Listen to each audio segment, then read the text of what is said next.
Recording is starting. अब chemistry पढ़ना है तो ऑब्वियसली बात है, केमिस्ट्री इज राइट ना। So all molecules will say that is all matter is made of,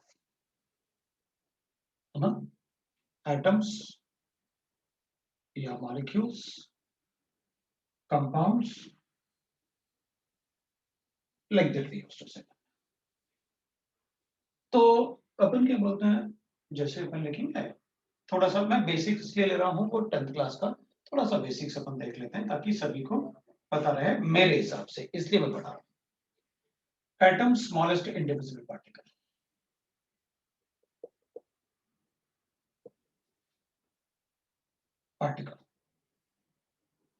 है ना।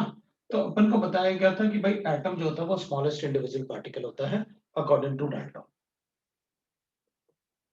तो अपन को डाल्टन ने बताया था कि देखो भाई atom is smallest individual particle, लेकिन अभी तो अपन उसे पार्टिकल में डिवाइड कर चुके हैं, but now it is divided, but now it is divided in subatomic particles, है ना, subatomic particles।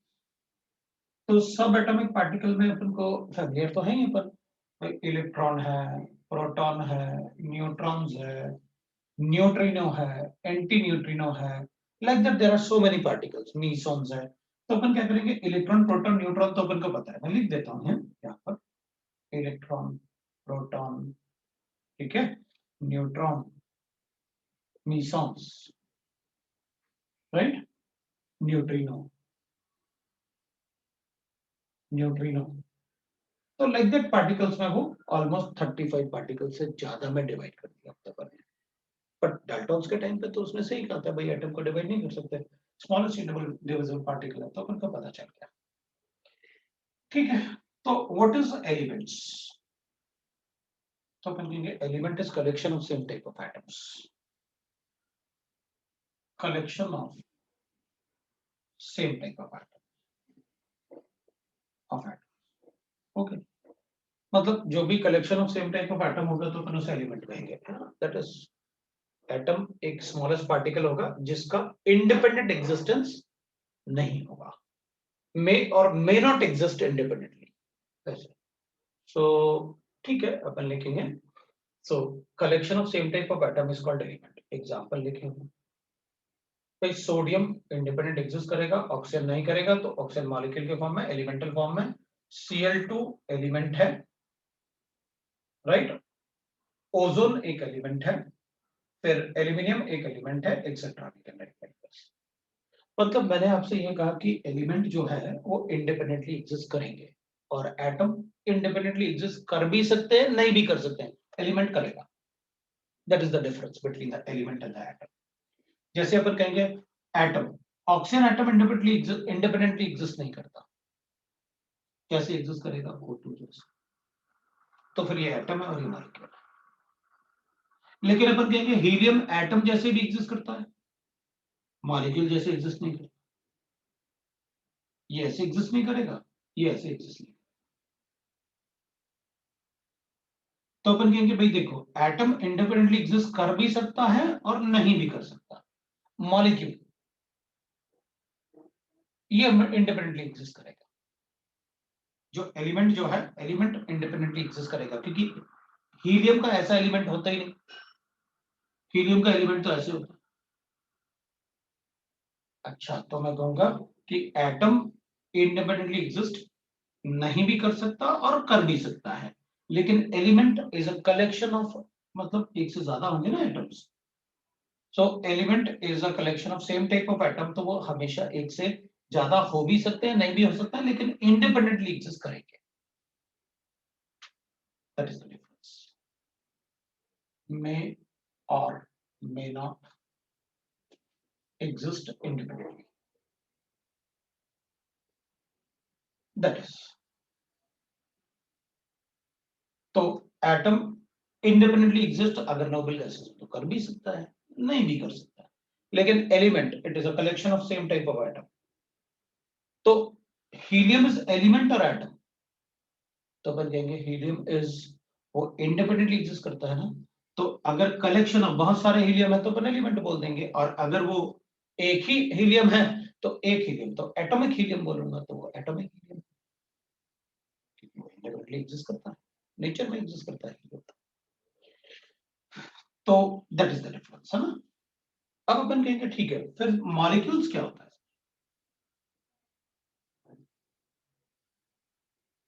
कलेक्शन ऑफ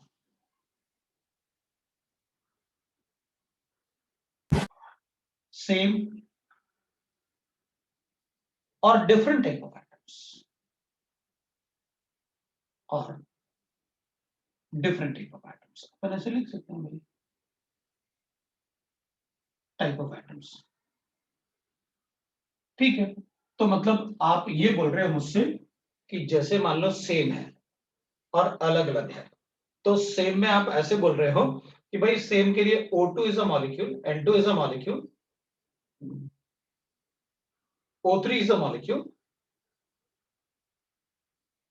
ठीक है, तो मैं इनको मॉलिक्यूल बोल दूंगा, Cl2 is a molecule, there will be so many molecules.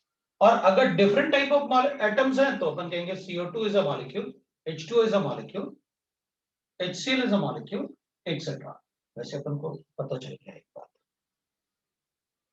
कुछ एलिमेंट ऐसे भी होंगे जो मॉलिक्यूल हो सकते हैं।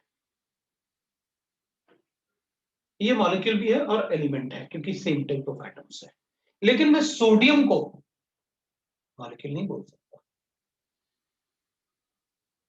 मॉलिक्यूल में तो मैं देख सकता हूं एक से ज्यादा एटम होना कंपलसरी, एलिमेंट में एक से ज्यादा एटम होना कंपलसरी है, एटम में एक ही एटम होना कंपलसरी। That's the difference. अब डेफिनेशन अपन ने पढ़े हुए, बस मैं डायरेक्टली आपको डिफरेंस बता रहा हूं, what should be the difference. ठीक है भाई, तो अगर मैं कंपाउंड लिखूं तो obviously बात है, molecule will have an independent existence, all molecule will have independent existence. What about the compound? तो अपन कहेंगे कंपाउंड ना सॉल्ट्स भी बोल सकते हैं कंपाउंड्स को। तो कंपाउंड जैसे NaCl हो गया, it's not a molecule, it's a compound. KNO3 हो गया, it's not a molecule, it's a compound, ionic compound. Copper sulphate हो गया, it's not a molecule, it's a compound. तो मुझे कैसे पता चलेगा? अच्छा, मॉलिक्यूल में सिर्फ नॉन मेटल का कलेक्शन होता है, छोटे मॉलिक्यूल, लेकिन कंपाउंड में there is a cation and the anion, Na positive होगा, Cl नेगेटिव होगा, they are salts। ठीक है, you got it कि how to differentiate between the atom, element, molecule and compound, got it। ठीक है भाई, अब अपन कहेंगे मॉलिक्यूल जैसे अपन को गिवन है ना, तो एटॉमिसिटी पढ़ना होता है।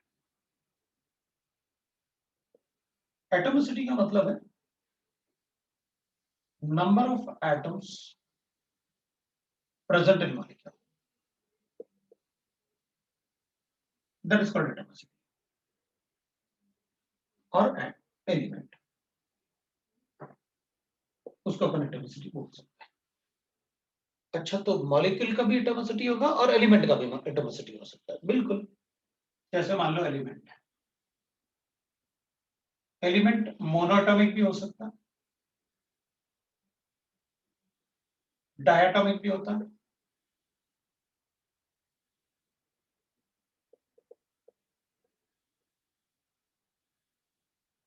और ट्राइएटॉमिक भी हो सकता है, पॉलीएटॉमिक भी हो सकता है। अब मोनो मतलब एक होता है, तो अपन ऐसे लिख सकते हैं helium, neon, that is atomicity, sodium, etcetera. Diatomic मतलब जिसमें दो मॉलिक्यूल्स हो, they are diatomic. I am not telling कि भाई how we have to write, but उधर दो मॉलिक्यूल होने चाहिए। ट्राइटॉमिक मींस जैसे O3 हो गया, दैट इज ट्राइटॉमिक। अब अपन कहेंगे भाई सिर्फ एलिमेंट ही ऐसा एटॉमिसिटी होता है, तो अपन कहेंगे नहीं, मॉलिक्यूल भी हो सकता है।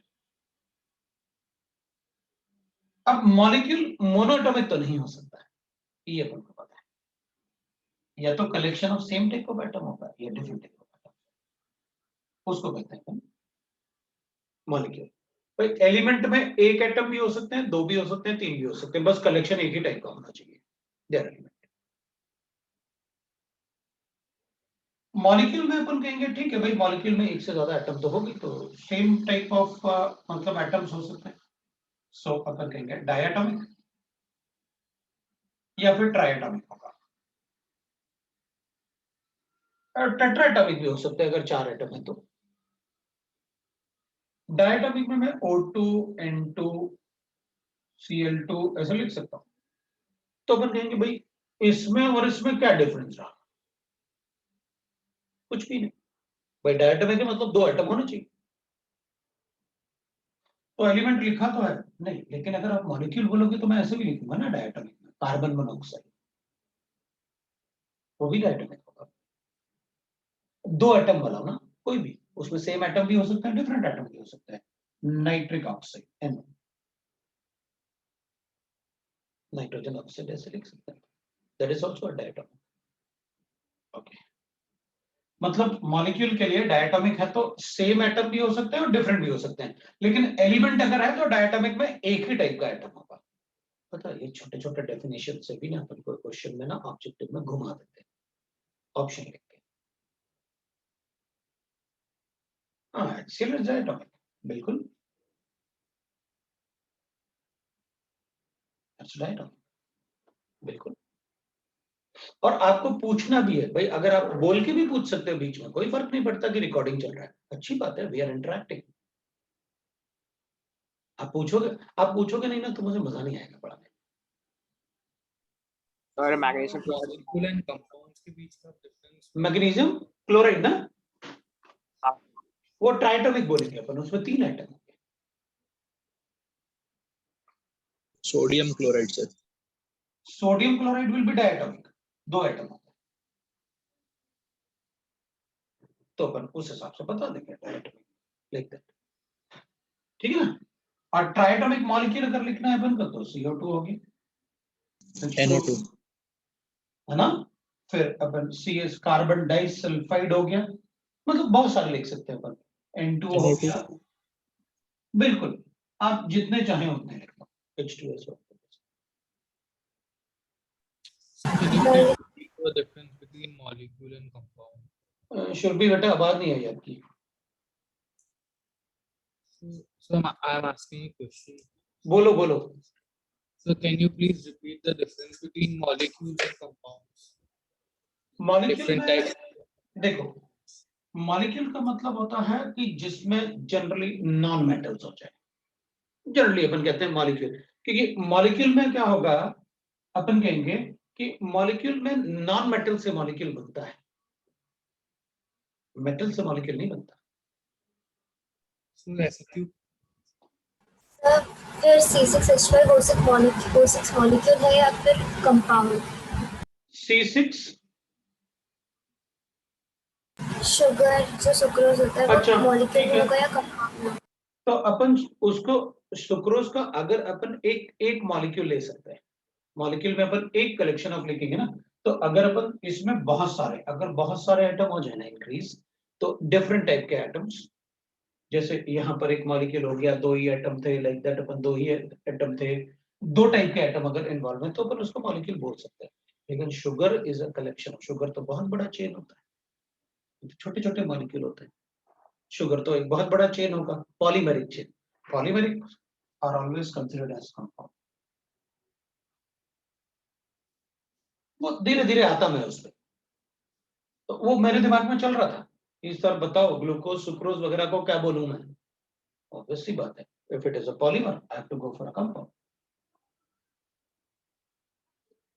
जैसे सुक्रोज जो आप बोल रहे हो, क्योंकि वो तो पॉलीमेरिक एग्जिस्ट करेगा, तो वो बड़ा नेटवर्क हो जाएगा, तो फिर उसे उसमें बता दें एक से ज्यादा टाइप का। सर उसमें भी तो नॉन मेटल्स ही है। हाँ, तो छोटे मॉलिक्यूल्स जो होते हैं ना, जो मतलब छोटा छोटा मॉलिक्यूल्स होगा, उसको अपन जनरली मॉलिक्यूल्स बोलते हैं। मतलब it should be a covalent molecule, छोटा सा कोवेलेंट मॉलिक्यूल। इसमें लेकिन बहुत डिफरेंस होगा। इसमें अपन इसको कंपाउंड कहेंगे क्योंकि ये पॉलीमर जैसे एग्जिस्ट करेगा, पॉलीमरिक चेन का एक यूनिट है ये, इसलिए अपन को कंपाउंड बोलना पड़ेगा। अगर बहुत कोई ना लार्ज नेटवर्क वाला कंपाउंड हो जाए, लार्ज नेटवर्क वाला मॉलिक्यूल अपन बोले, तो अपन को उसे क्या बोलना चाहिए? They will be called as a compounds, covalent compounds. जैसे अब थोड़ा सा मतलब तुम लोग जैसे पूछ रहे हो, तो मैं उसको डिफरेंशिएट करके दिखाता हूँ। देखना, ठीक है, इधर वाला पार्ट अपन को समझ में आ गया। अब देखना ऐसे, मैं इसको हटा, मेरे लिए ये मॉलिक्यूल है,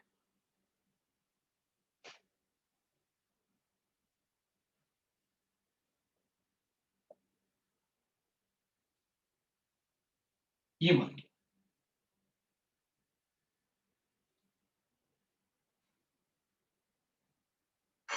मैं कहूंगा अगर मैं कार्बन लिखूं तो अपन कहेंगे ये तो कंपाउंड है सर, एटम है सर कार्बन, है ना। कार्बन में मैं इसको ग्रेफाइट लिख रहा हूं, हाँ तो फिर कंपाउंड है, फिर ये कंपाउंड है। क्योंकि आप क्या कर रहे थे, आप कार्बन को लिख रहे थे, तो कार्बन एटम हो गया। जब आप एक छोटा सा मॉलिक्यूल लिखोगे कार्बन का, ये मॉलिक्यूल है, CO2 इज अ मॉलिक्यूल, तो ग्रेफाइट को आपने कंपाउंड क्यों बोला फिर? Because graphite is a solid and it is not a carbon atom, it is not 1 2 3 4 5 6 carbon atom, it is a polymeric chain of carbon atom, that is called compound. तो graphite is a compound, diamond is a compound. जो भी polymeric chain में exist करेंगे ना, या salt exist करेंगे ना, they will be called as compounds. तो ग्रेफाइट में क्या होगा? ग्रेफाइट में तो बहुत सारे एटम्स होंगे, ग्रेफाइट तो ऐसे एग्जिस्ट करेगा हेक्सागोनल लेयर्स में, ऐसे लेयर में एग्जिस्ट करता है। हाँ, इसमें एक दो एटम थोड़ी होते हैं, इसमें तो बिलियंस ऑफ एटम्स हो जाएंगे, बहुत बड़ा मॉलिक्यूल होगा ये। मतलब ऐसे पूरा पॉलीमेरिक चेन होगा, then it will be called as a compound, that is called covalent compound. NaCl, कोई NaCl एक मॉलिक्यूल नहीं होता, it is a large network of Na and Cl, right, it is a large network of Na and Cl, ठीक है। तो अपन से मैं ना इस वाले पार्ट को, ऊपर वाले पार्ट को हटा रहा हूँ क्योंकि मुझे थोड़ा स्पेस और चाहिए ये, लेकिन So I have a doubt. हाँ बोलो। So तो फिर सिलिसिक एसिड क्या होगा? सिलिसिक एसिड एक मॉलिक्यूल होगा। अगर आप लेकिन सिलिकेट्स बोल रहे हो, तो फिर वो कंपाउंड है। सिलिकेट्स, आपने SiO2 में पानी डाल दिया तो आपने बना लिया H4SiO4, this is called silicic acid.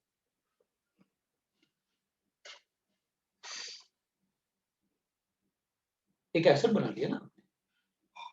अगर आप इसके सिलिकेट्स बना रहे हो, the smallest unit of silicate is SiO4 4 negative. अब इसको पॉलीमराइज कर दो।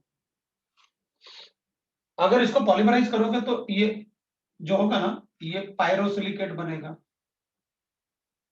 ये ऑर्थोसिलिकेट बनेगा, ये चेन सिलिकेट बनेगा, ये साइक्लिक सिलिकेट बनेगा।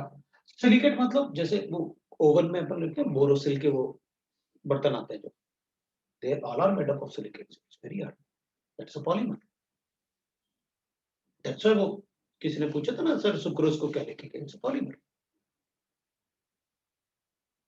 इसलिए तो मैंने कहा मुझे थोड़ा जगह दो, मैं थोड़ा मतलब आपको और एक्सप्लेन करना चाहता हूँ, क्योंकि जब पूछा है दिमाग में कुछ ना रह जाए तो चलो ठीक है ना, कर लेते हैं, क्या फर्क फर्क पड़ता है अपन को, मुझे कोई फर्क नहीं पड़ेगा, है ना, क्योंकि Sir, कहीं ना कहीं मुझे इन सब के स्ट्रक्चर भी बताने हैं, राइट। अपन देखते sir, एक डाउट है हैं। मुझे. बोलो बोलो। ने बोला कि कंपाउंड सॉल्ट होते हैं ना, कंपाउंड्स सॉल्ट भी हो सकते हैं, हाँ बिल्कुल, दे आर आयनिक कंपाउंड्स। तो फिर ग्राफाइट और डायमंड सॉल्ट नहीं होना पर। तुम लोग क्या सोच रहे हो ना, कंपाउंड को मैं दो टाइप से डिवाइड करूंगा, वो मैंने डिवीजन नहीं किया, ionic compound and covalent compound,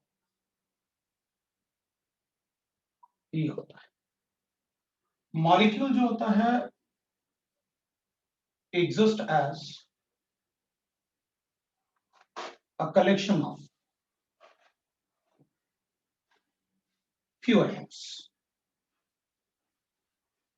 but compound is collection of large number of atoms.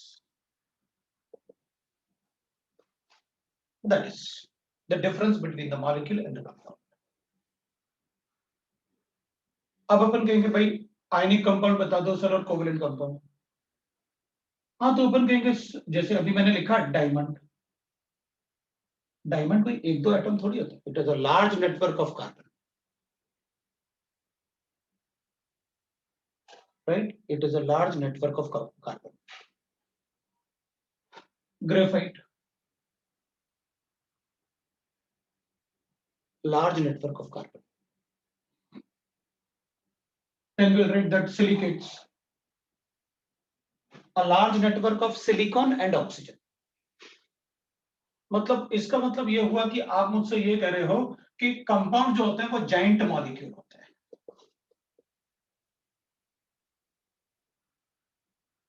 और जो मतलब यहां भी आपने लिखा ना जाइंट मॉलिक्यूल, तो जो मॉलिक्यूल होते हैं वो छोटे मतलब लेस नंबर ऑफ एटम का कलेक्शन होता है, लेकिन अगर हमें कंपाउंड बताना है तो वो जाइंट मॉलिक्यूल बड़े नंबर ऑफ कलेक्शंस होंगे। मतलब कंपाउंड्स को मैं मॉलिक्यूल बोल सकता हूं लेकिन सारे मॉलिक्यूल को कंपाउंड नहीं बोल सकता। कंपाउंड्स को मैं मॉलिक्यूल बोल सकता हूं लेकिन सारे मॉलिक्यूल को कंपाउंड नहीं बोल सकता, क्योंकि सारे molecules collection of large number of atom नहीं होते। ओके, मतलब वो मॉलिक्यूल जिनमें बहुत सारे एटम आ जाएंगे उनको मैं क्या बोलूंगा, किसी को compounds. Everybody got it? Yes. ठीक है, तो अपन समझ में आया ना सबको? Yes, sir. ठीक है, तो अभी जैसे NaCl होता है तो ये भी मतलब बहुत सारे, इसमें एक NaCl नहीं होता ना, उसमें बहुत सारे एटम्स होते हैं Na और Cl के। ठीक है, तो दोनों चीजें अपन को क्लियर हो गई कि what is compound and what is molecule. तो मॉलिक्यूल बहुत छोटा होगा और कंपाउंड में जाइंट मॉलिक्यूल होना चाहिए। वैसे कहीं ना कहीं मुझे बहुत डिटेल में इनके प्रॉपर्टीज, इनके फोर्सेस वगैरह बहुत कुछ बताना होगा, मुझे तो बस एक बेसिक टर्म्स बतानी थी बस, है ना, क्योंकि कहीं ना कहीं मुझे किसी चैप्टर में बहुत डिटेल में जाना होता है, ऑब्वियस सी बात है। अब अपन एटॉमिसिटी को बढ़ा देते हैं। एटॉमिसिटी मतलब किसी भी मॉलिक्यूल में कितने एटम्स हैं वो उसकी एटॉमिसिटी। ठीक, अब अपन कहेंगे भाई जैसे अपन ने एटम लिखा, अब अपन देखते हैं कि भाई मॉलिक्यूलर वेट,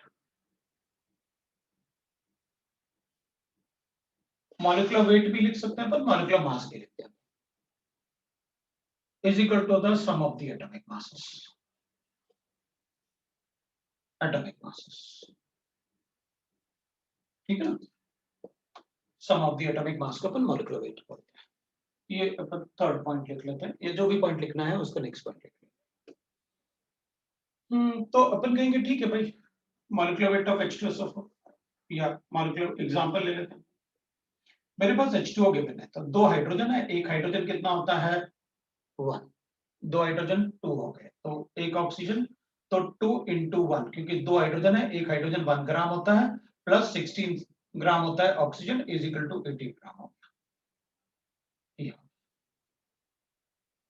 एक एटम, एक ऑक्सीजन के एटम का मास और दो हाइड्रोजन एटम का मास, तो वी गेट मॉलिक्यूलर मास। ठीक है, तो वी गेट H2SO4 अगर मेरे पास है तो ठीक है, 2 + 32 एटॉमिक मास ऑफ सल्फर और 16 into 4 98 ग्राम। ये तो कैलकुलेट कर लेंगे, कोई प्रॉब्लम नहीं। ठीक है, अगर मैंने CO2 लिखा तो ठीक है, कार्बन 12 होता है, ऑक्सीजन 32 होता है, टोटल हो गया कितना 44 ग्राम। और अगर मैंने KMR4 लिखा तो अपन कहेंगे हमें क्या फर्क पड़ता है, लिख देते हैं 39 हो गया प्लस Mn55 होता है प्लस 4 × 16 हो जाएगा, हो गया 158 ग्राम्स। ठीक है, अपन कहेंगे कोई बात नहीं, मुझे बस यही करना है ना कि एटम के मासेस को ऐड करके मॉलिक्यूलर मास कैलकुलेट करना है, ये तो अपन को आता है। अब कभी कभी अपन से ऐसे भी पूछ लेते हैं भाई what is the percentage of oxygen present in this, तो अपन कहेंगे ठीक है परसेंटेज तो कैलकुलेट करना अपन को आता है, परसेंटेज ऑफ मास। परसेंटेज अपन को किसी का अगर कैलकुलेट करना है तो अपन को क्या लिखना है, तो परसेंटेज ऑफ सब्सटेंस, तो अपन कहेंगे weight of substance divided by total weight of sample, weight of sample multiply by 100 होता है, उसको कहते हैं अपन परसेंटेज बाय वेट। मेरे ख्याल से अपन सबको पता है कि अपन को कैसे बताना है, परसेंटेज बाय वेट अपन कैसे बताते हैं। ठीक है, सो अगर मान लो मुझे इन H2O percentage of oxygen atom, तो अपन कहेंगे देख भाई ऑक्सीजन एटम मतलब हो जाएगा that will be 16/18 multiply by 100 हो जाएगा, आई थिंक इट इज 88.88%, 89% ऐसे आ, तो परसेंटेज ऑफ हाइड्रोजन एटम तो अपन कहेंगे या तो 100 से माइनस कर लो, तो it will B 2/18 multiply by 100 कर देते हैं, तो 100 से माइनस करूंगा तो 11.11% के जैसे आ जाना चाहिए, दैट इज द परसेंटेज। तो ठीक है, अब किसी में भी अपन एटम का परसेंटेज कैलकुलेट कर लेते हैं, अगर इसमें तीनों एटम का परसेंटेज चाहिए तो we are able to calculate, doesn't matter for अस।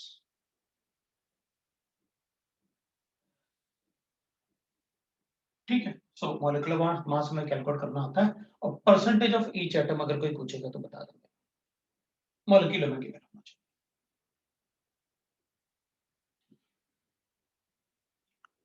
अब एक पार्ट छोटा सा पार्ट मैं डिस्कस करूंगा, वो आपको पहले से पता होगा, दैट इज कॉल्ड वैलेंसी। वैसे मैं इसमें relative molecular mass, relative atomic mass या फिर एटॉमिक मास यूनिट, वो सब अपन कैलकुलेट करना चाहते हैं। अब एक बात ध्यान रखना कि अपन क्या करेंगे, आपको पीरियोडिक टेबल से अभी के लिए आप atomic number up to 32 element के साथ अपन को याद करना है। ठीक है, और अगर एटॉमिक मास भी याद कर लो तो भी ठीक रहेगा, एटॉमिक नंबर तो इतना याद होना ही चाहिए अपन को 1 से लेकर 32 तक, वो जर्मेनियम होता है 32, तो वो तो अपन को याद होना ही चाहिए। वैसे 10th क्लास में अपन को कभी कभी बता देते हैं और रिदम बना के कुछ पोएम वोएम बना के सिखा देते हैं, अच्छी बात है, ठीक, मतलब 10th क्लास में अपन ऐसे पढ़ लेते हैं खेलते खेलते, राइट। तो अप टू एटॉमिक नंबर 32 आपको एटॉमिक मासेस और एटॉमिक नंबर याद होने चाहिए, वैसे तो पेपर में गिवन होता है लेकिन अगर पता होगा तो ज्यादा अच्छा। वैलेंसी, अब valency is the number of electrons, number of electron है, number of electron exchanged by atom to complete its atom to complete its octet। वो ऑक्टेट कंप्लीट करने के लिए कितने इलेक्ट्रॉन का एक्सचेंज, मैंने एक्सचेंज इसलिए लिखा क्योंकि भाई नॉन मेटल होगा तो नेगेटिव होगी वैलेंसी और मेटल होगा तो पॉजिटिव होगी वैलेंसी, वो अपन सबको पता है, राइट ना। वैलेंसी अपन सबको पता है कि भाई मेटल होगा तो क्या होगा, नॉन मेटल होगा तो क्या होगा, वो अपन सब जानते हैं। तो अपन क्या करेंगे, मेटल की वैलेंसी जो होता है ना, फॉर मेटल है ना, valency of metal of metals is equal to number of valence electron. ये होता है valency of non-metals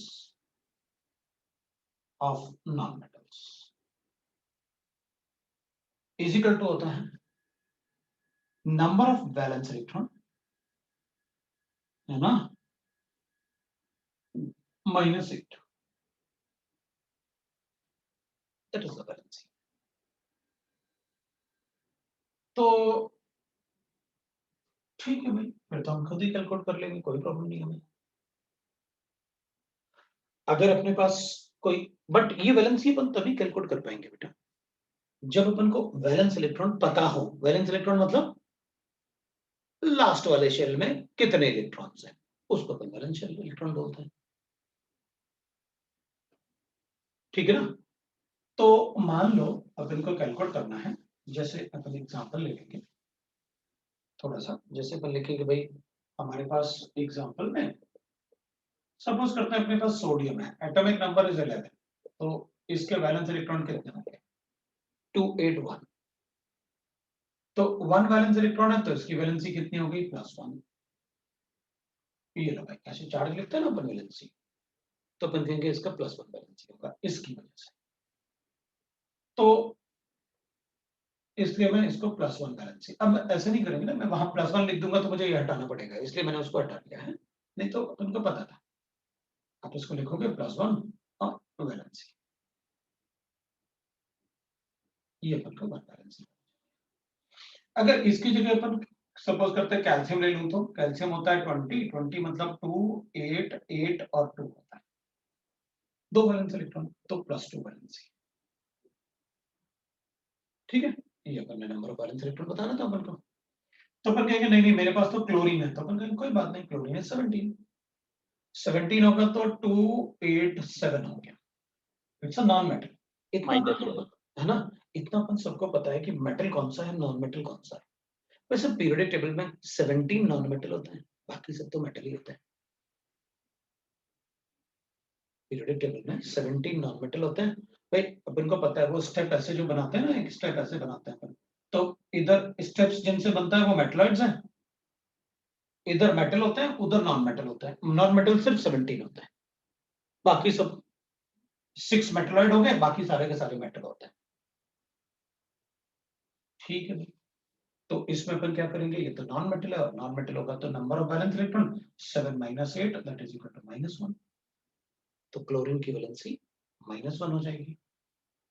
अगर अपन लिखेंगे भाई नाइट्रोजन है मेरे पास, इसका एटॉमिक नंबर 5 होता है, बताओ वैलेंसी कितनी होगी। वैलेंस इलेक्ट्रॉन इसका एटॉमिक नंबर 7 होता है और ऑक्सीजन है तो इसका एटॉमिक नंबर 8 होता है। जरा वैलेंसी कैलकुलेट करके बताओ कितना लिखूं। तो वैलेंसी बता सकते हैं भाई, नॉन मेटल के लिए भी बता सकते हैं पर मेटल के लिए भी बता सकते हैं। एल्यूमिनियम 13 होता है, आपको वैलेंसी बताना है कितना होगा, और अगर सिलिकॉन गिवन है वो 14 होता है तो कितना होगा, कार्बन गिवन है तो कितना होगा, सिलिकॉन है तो कितना गिवन होगा, और अगर हाइड्रोजन है तो कितना होगा। ये वैलेंसी बतानी है बिल्कुल, हाइड्रोजन वाला तो दिख ही नहीं रहा मुझे। थोड़ा सा अपन ऐसे, ठीक है हाइड्रोजन अपन बाद में लिखेंगे, बाकी अपन कैलकुलेट करके बता देते हैं भाई। अपन को पता तो है कैसे, थोड़ा सा इलेक्ट्रॉनिक कॉन्फ़िगरेशन कैसे लिखते हैं अपन, है ना, अपन कैसे इलेक्ट्रॉनिक कॉन्फ़िगरेशन लिखते हैं वो तो अपन को पता है। तो अपन क्या करेंगे, नाइट्रोजन इज 2 and 5, कितना है अपने पास 7 इट इज 5 - 8, ये वैलेंस इलेक्ट्रॉन 5 है, तो 5 - 8 तो -3 हो जाएगा, -3 है ना। और ऑक्सीजन -2 ठीक है बेटा, और एल्यूमिनियम +3 +3, ओके, और कार्बन +-3 whatever we consider. +-4 ना, Yeah, sorry 4. चलेगा बेटा, चलेगा। तो अपन इसको कर लेंगे क्या, अब इसमें 4 भी हो सकता है क्योंकि इसमें तो 4 वैलेंस इलेक्ट्रॉन है और इसमें तो अपने पास 2 6 था, इसलिए अपन ने 6 - 8 लिखा। इसमें अपने पास क्या था 2 8 और 3 था, तो अपन ने क्या किया, इसमें तो 3 हो गया तो 3 वैलेंसी लिखा अपन ने। इसमें अपन ने क्या किया, अपन इसको 4 भी लिख सकते हैं और 8 - 4 भी लिख सकते हैं, दोनों लिख सकते हैं। ठीक है, और सिलिकॉन में Plus minus 4. सिलिकॉन में भी प्लस माइनस 4 लिख सकते हैं भाई, तो Plus ये minus 4. बिल्कुल इसको भी प्लस माइनस 4, क्योंकि वो कार्बन वाले ग्रुप में अपन प्लस माइनस 4 दोनों लिख सकते हैं। और हाइड्रोजन में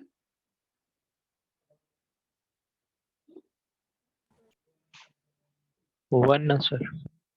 प्लस माइनस तो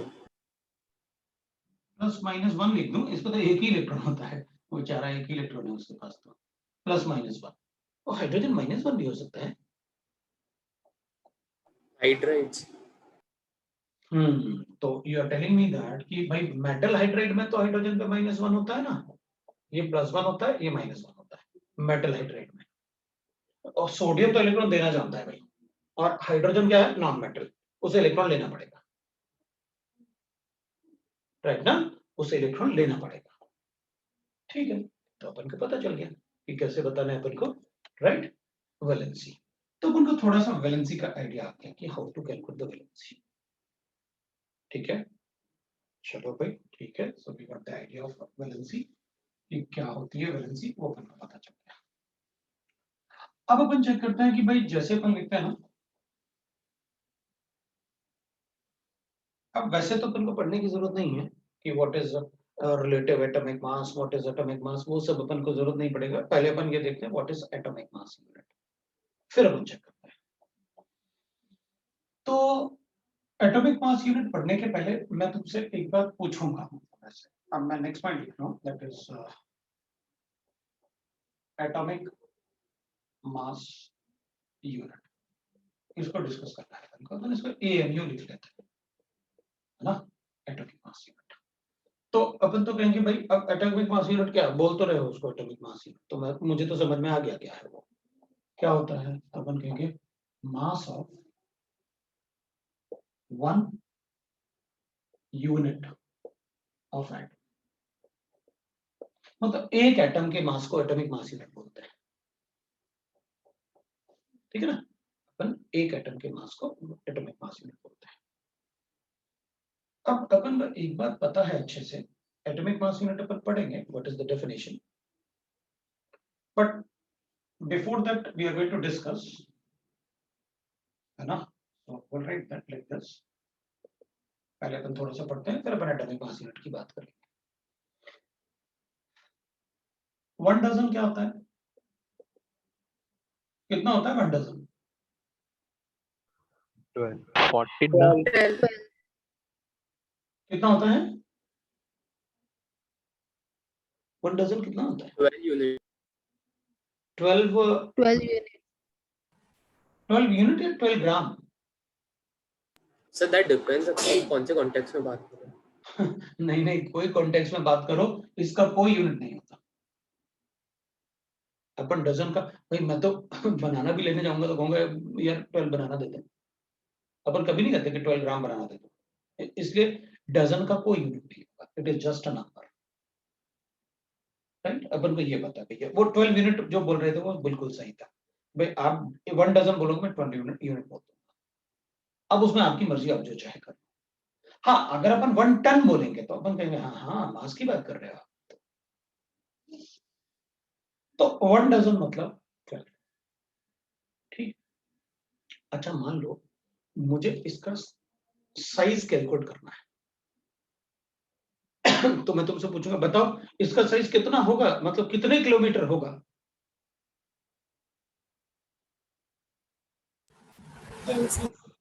तो अपन सोचेंगे सर मतलब किलोमीटर क्यों पूछ रहे हो? अच्छा अच्छा ठीक है, मीटर बताओ कितने मीटर होगा? तो अपन कहेंगे सेंटीमीटर से बात। हाँ, मतलब सेंटीमीटर या मिलीमीटर बात करो तो ज्यादा अच्छा है, ऐसे किलोमीटर वगैरह पूछोगे तो बेकार ही है सब, है ना। मतलब आप सेंटीमीटर पूछते मिलीमीटर पूछते मुझे अच्छा लगता, किलोमीटर क्यों पूछ रहे हो? तो गलत है ना। अच्छा ठीक है भाई, कोई बात नहीं। अच्छा एक बात करते हैं, मुझे यहाँ से नासिक जाना है, बताओ कितने सेंटीमीटर जाना है मुझे? तो अपन कहेंगे फिर वही बात, अब कहना क्या चाहते हो, ना पढ़े हम लोग भाई। अगर नासिक जाना है तो किलोमीटर पूछते, इसको किलोमीटर में पूछते हो, उसको आप सेंटीमीटर में पूछते हो, गलत है ना ये तो।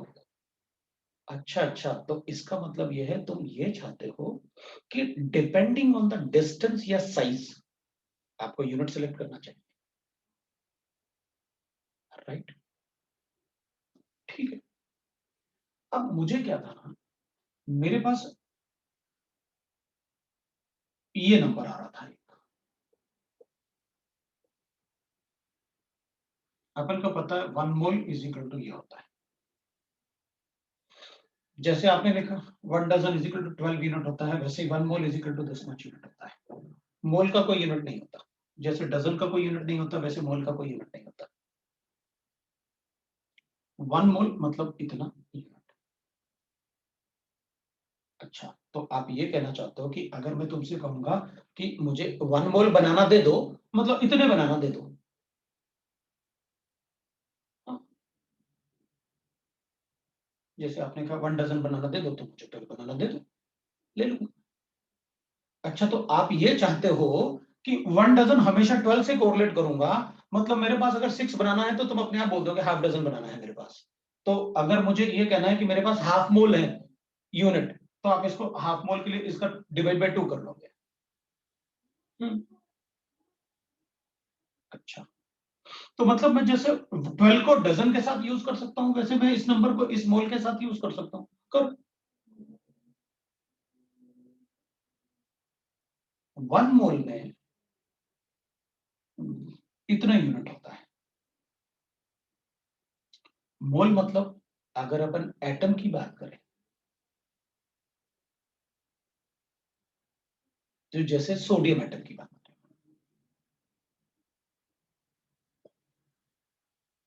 अगर इसके मास ऑफ 1 मोल की बात करें,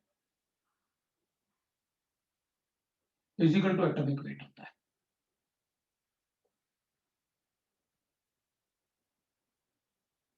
और सोडियम का एटॉमिक वेट अपन को पता है, अपन सबको पता है। मतलब मैं सोडियम अगर 23 ग्राम ले लूं तो वो 1 मोल का मास है, और 1 मोल का मतलब है कि 23 ग्राम में इतने एटम्स होंगे। अच्छा, ठीक है, समझ में आ गया। इसका मतलब अगर मैं ऐसे करूं तो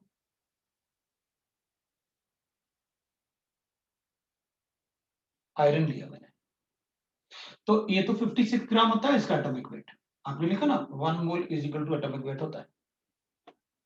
सोडियम के लिए ये था, तो मैं आयरन के लिए ये लिख लूंगा, मास ऑफ 1 मोल। अच्छा, अपन ने 56 ग्राम आयरन देखा हुआ है सभी ने। तो ग्रोसरी स्टोर पे जाओ ना और उसको बोलो कुछ हमें ये 50 ग्राम दे दो, कुछ छोटा सा एक पीस निकालता है वो उस पर रखता है। अब तो डिजिटल आ गया, लेकिन अपन ने देखा हुआ वेंडर्स के पास 50 ग्राम कितना होता है। मतलब उतने जितना ये ब्लैक वाला पार्ट होगा, आयरन इतना ही होगा 50 ग्राम, थोड़ा सा, मतलब अगर पूरा कंपाइल कर ले तो उतना ही होगा। मतलब उतने आयरन में इतने एटम्स हैं। डजन कैलकुलेट करता तो कैलकुलेट ही करता रहता। ये इतना बड़ा नंबर है, that is called Avogadro numbers. अपन इसको कहते हैं एवोगैड्रोस नंबर।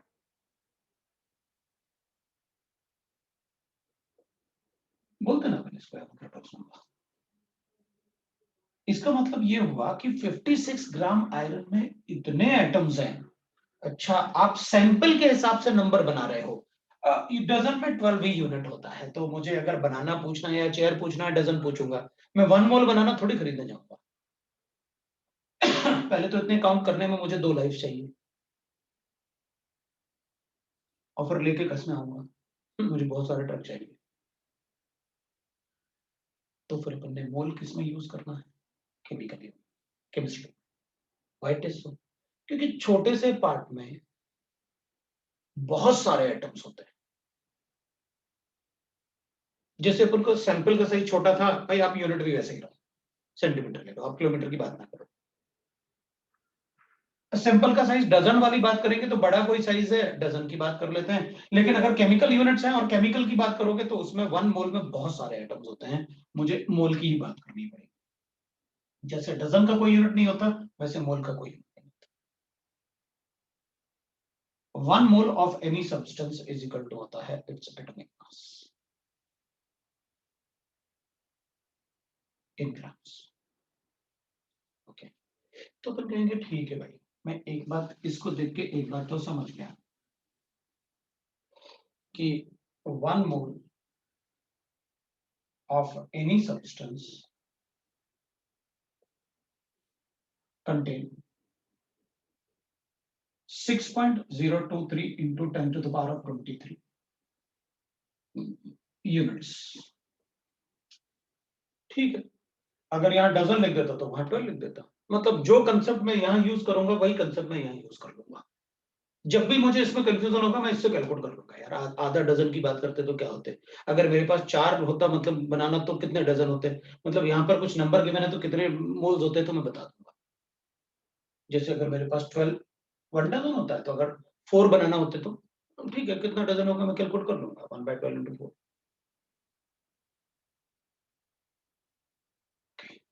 ठीक है, इसका मतलब ये हुआ कि मुझे हमेशा इस पार्ट को, जब भी कंफ्यूजन होगा मुझे, मैं इस पार्ट को इससे कोरिलेट कर दूंगा, इसकी जगह 12 लिख दूंगा, इसकी जगह डजन लिख दूंगा। वैसे अपन को कंफ्यूजन होगा नहीं, अपन को पता है 1 मोल का मतलब ये नंबर जैसे डजन का होता है, सो दिमाग में हमेशा चलेगा ये पार्ट। वो डजन और मोल्स सर ने बताया था। ठीक है, देखना 1 मोल मतलब एटॉमिक मास। मैं एक एग्जांपल ले रहा हूं, 1 mole of carbon atoms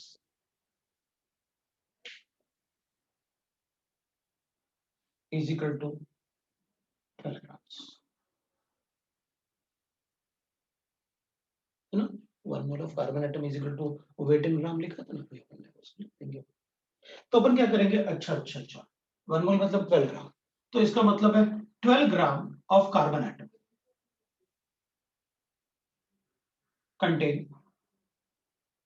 6.023 into 10 की पावर 23 एटम ऑफ कार्बन, यही ना। ठीक है, 1 मोल मतलब इतना होता है, कार्बन का 1 मोल मतलब 12 ग्राम, और 12 ग्राम अगर 1 मोल है तो 1 मोल का मतलब इतने एटम्स हैं उसमें कार्बन के। सो इतने एटम का मास ये है, मतलब इतने एटम ऑफ कार्बन का मास 12 ग्राम होता है। थोड़ा सा यूनिटरी मेथड अपन को आना चाहिए। So this much number of atoms contain, this much number of atom is present in 12 gram. So mass of this much number of atom is equal to 12 gram. Therefore, I can say that mass of 6.023 into 10 to the power 23 atom of carbon is equal to 12 gram. मैं चाहता हूं what is the mass of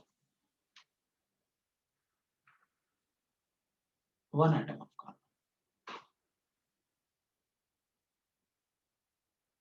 तो अपन कहेंगे ठीक है, mass of one atom of carbon 12 gram divided by 6.023 into 10 की power 23 multiply by 1. This is the mass of one atom of carbon.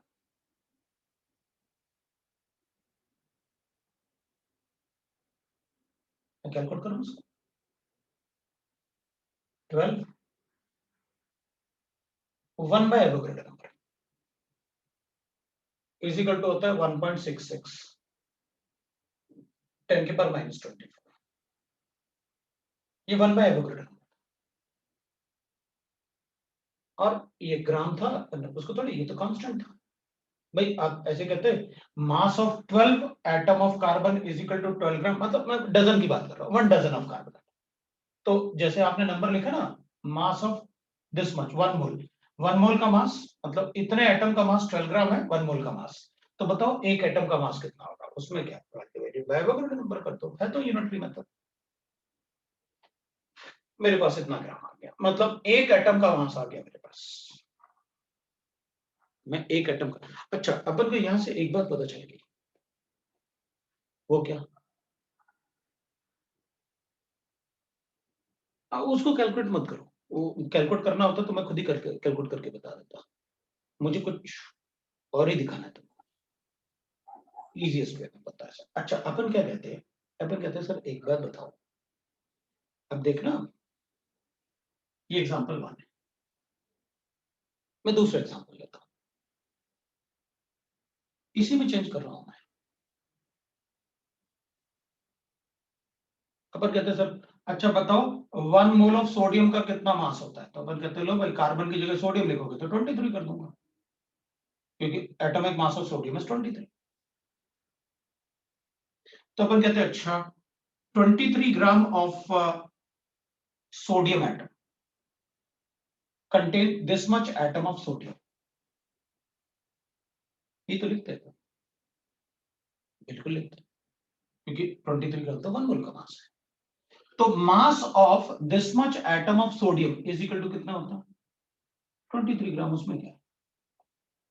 तो एक एटम का मास कितना होता, तो अपन कहते हैं इसमें क्या है, ये 12 की जगह 23 कर दिया, मतलब जहां जहां 12 था तुमने वहां 23 कर दिया।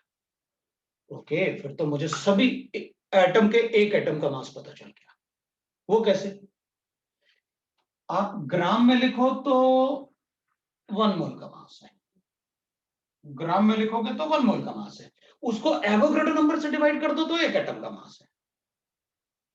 अच्छा कोई बड़ी बात थोड़ी नहीं, उसमें क्या है, 1 डजन का अगर मुझे मास गिवन है, 1 डजन का मास अगर मुझे गिवन है मतलब 12 का मास हुआ ना, 12 यूनिट का मास हुआ ना, 1 मोल मतलब 1 डजन। तो 1 डजन का अगर मास गिवन है तो 12 यूनिट का मास गिवन है ना, तो एक यूनिट का कितना होगा, उसमें क्या 12 से डिवाइड कर दूं। आपने भी तो वही किया, 1 मोल का मास पता था, इससे डिवाइड कर दिया, हो गया 1 यूनिट का मास। तो मुझे ही पता होता 1 डजन का मास पता होता, 12 से डिवाइड करता, हो गया 1 यूनिट का मास, उसमें क्या है, कोई बड़ी बात थोड़ी बताइए। हाँ, ठीक है, ओके। अपन को एक बात पता चल गया एक एटम का मास कैसे कैलकुलेट करते हैं। अच्छा, अब आप मुझे एटॉमिक मास यूनिट बताने वाले हो, मतलब what is the mass of 1 unit of atom, बता तो दिया, बाय डेफिनेशन लिखते हैं।